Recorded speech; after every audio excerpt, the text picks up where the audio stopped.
um pastor batista, chamado Ricardo Spurling, pastoreia uma igreja daquela região montanhosa.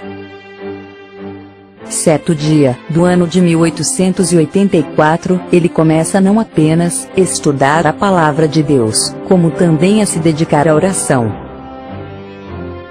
Assim, ele começa a perceber que a condição espiritual, tanto da congregação que dirigia, como da comunidade em geral, era deplorável, e começa daí a denunciar aquele estado lastimável em que o povo se encontrava.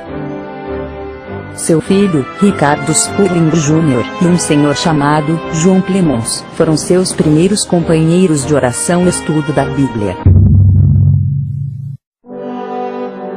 Mais de 2 anos, o pastor Ricardo e seus companheiros conclamaram a igreja da necessidade de um despertamento genuíno e reformista.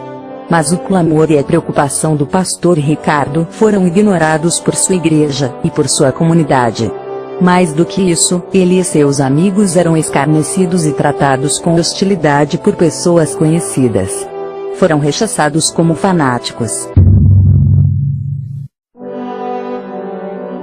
Pouco tempo depois, Ricardo Spurling chega à conclusão de que seria inútil todo aquele trabalho para levar sua igreja a uma busca sincera por avivamento. Sua decisão foi de conclamar a todos os que tinham a mesma fome e sede espiritual para uma ação mais específica, na busca de seus objetivos.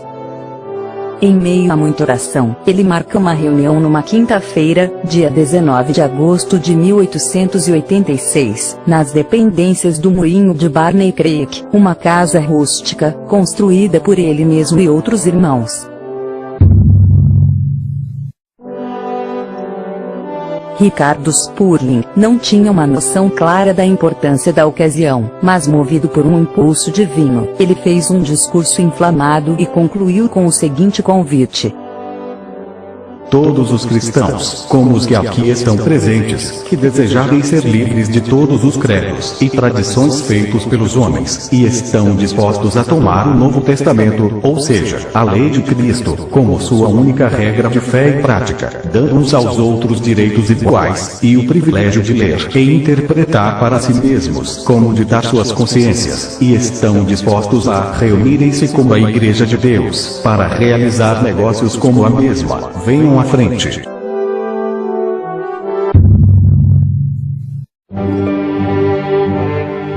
Apenas 8 pessoas foram à frente e aceitaram aquele desafio. Em seguida, foram tomadas algumas decisões importantes daquele pequeno grupo. A organização que acabava de nascer recebeu o nome de União Cristã. Novos membros poderiam ser aceitos. O pastor Ricardo Spurling ficava reconhecido como pastor, líder e moderador da União Cristã. Este grupo passou a reunir-se nas dependências do velho moinho rústico. No dia 2 de setembro de 1886, o velho pastor Ricardo, sob recomendação dos irmãos, consagrou o filho dele, Ricardo Spurling Jr., como ministro ordenado da nova igreja. Mais tarde, após a morte de seu pai, Ricardo Spurling Jr. torna-se líder do movimento e um pastor solitário na região montanhosa, entre os estados do Tennessee e da Carolina do Norte. Ricardo pregou durante 10 anos naquela região, antes que alguma coisa significativa acontecesse. Suas pregações eram, principalmente, sobre a santificação. Neste período a União Cristã permanecia orando e clamando a Deus por um avivamento. Durante suas jornadas, o pastor Spurling conheceu um pregador batista leigo, em 1892, chamado William Bryant. Esse irmão começou a dirigir reuniões de oração em sua casa, e uniu-se com o pastor Ricardo. Esta amizade duraria pelo resto de suas vidas. Influenciados pela doutrina da santidade, enfatizada pela União Cristã, 3 homens leigos, daquela vizinhança, uniram-se ao pastor Ricardo Spurling, e começaram também a pregar a mesma mensagem. Eram eles, William Martin, J. Tipton, e Milton McNair. Em suas pregações, eles expunham o lado positivo da santificação, que não era pregado por Ricardo Spurling. No município de Cherokee, na Carolina do Norte, num lugar chamado Camp Creek, um grupo de crentes começou a dirigir reuniões de oração, liderados pelo irmão William, e pastoreado por Ricardo Spurling. Alguns homens daquele grupo de oração conseguiram, junto às autoridades, um lugar emprestado para realizar as reuniões. Era um prédio escolar, típico da zona rural. As reuniões aconteciam todos os dias. Não se sabe quantos dias durou aquela campanha, mas houve grandes resultados. Pessoas vinham de perto e de longe para ouvir as pregações. Muitos testificaram ter recebido curas maravilhosas. Outros caíam de joelhos, chorando, pedindo perdão de Deus. Crentes nominais foram transformados em pessoas avivadas e consagradas a Deus. Cada noite, a escola ficava lotada por pessoas famintas da doutrina da santidade. A notícia corria entre os habitantes das montanhas e eles chegavam de todos os lados. A expectativa do que ia acontecer na próxima reunião era maior a cada dia. Foi notado que numa fervente reunião de oração, no grupo escolar, pessoas ficaram num estado de êxtase, falando em línguas estranhas. Posteriormente, num estudo minucioso da Bíblia, mostrou ao grupo que aquilo era idêntico ao que ocorrera aos discípulos, no dia de Pentecostes. Assim eles concluíram que não havia dúvida, um novo derramamento do Espírito Santo havia acontecido. A notícia se espalhou rapidamente por toda aquela região. Pessoas deixaram o trabalho ao meio-dia. Outras não ordenharam as vacas. Outras pararam os bois que aravam a terra e foram a Camp Creek. Ricardo Spurling, que não estava presente, ouviu a notícia e foi apressadamente verificar o que estava acontecendo com o seu rebanho. Ao chegar, ele foi um dos primeiros a receber a experiência de falar em línguas estranhas.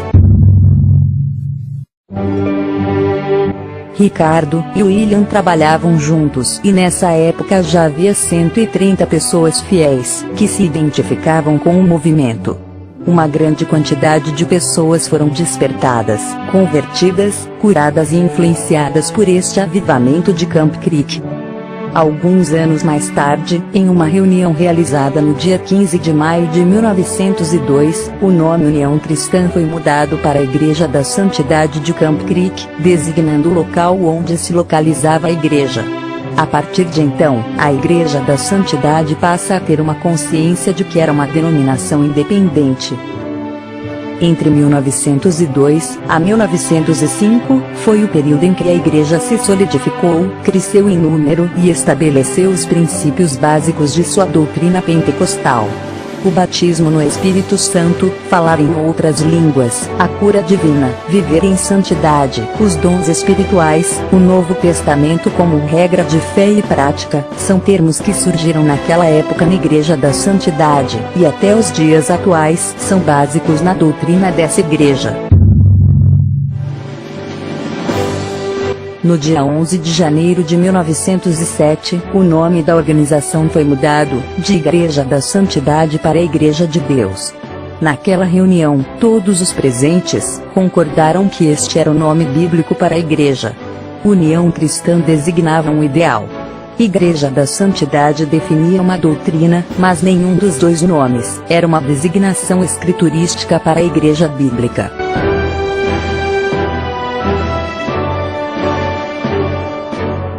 Grandes vitórias, bênçãos e conquistas da igreja foram alcançadas sob fortes perseguições, confrontos, lutas e todo tipo de dificuldades, mas, em momento algum, os seus pioneiros, homens de fé, desanimaram. Manteram-se firmes na trajetória de uma vida consagrada a Deus e a sua obra, levada à santidade, e uma busca incansável na palavra de Deus, de uma fé compromissada com o Evangelho de Jesus Cristo. Nascida pelo renovo do Espírito Santo, a Igreja de Deus não apenas levou aos quatro cantos daquela nação a mensagem pentecostal, mas também aos quatro cantos do planeta. Isso nos leva a crer que a força e a unção de Deus é a razão pela qual a Igreja tem obtido êxito até os dias de hoje. Mais de um século se passou, e aquelas palavras desafiadoras de Ricardo Spurling, conclamando a todos para uma vida de santidade, permeada por fé e prática, continua ecoando, pelo tempo e espaço, pois não são palavras próprias daquele velho pregador, e sim da sempre atual e transformadora Palavra de Deus.